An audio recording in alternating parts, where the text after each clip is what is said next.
संथ वाहते कृष्णामाई, संथ वाहते कृष्णामाई, तीरावरल्या सुख दुःखांची, तीरावरल्या सुख दुःखांची, जाणीवती जला नाही,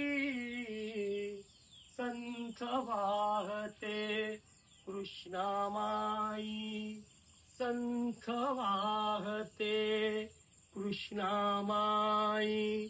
ही आमची कृष्णामाई आहे. हे तिकडे आमचं निळकंठेश्वराचं लिंगेश्वराचं इथे स्थान आहे. हे शेत आहे आमचं. ही आमची गंगा आहे. हे कमीत कमी 45 फूट खोल पाणी आहे. गंगा म्हणजे नदीला हे पेक्षा काही कमी नाही. एवढं पाणी असतं उन्हाळ्याभर इथे. भरपूर पाणी भरलेली बावडी असते विहिरी. ही गंगा झालेली आहे इथे. त्याच्यामुळे शेती चांगली होती आमच्या इथे. ही झाडं वगैरे सगळी हिची देण आहे.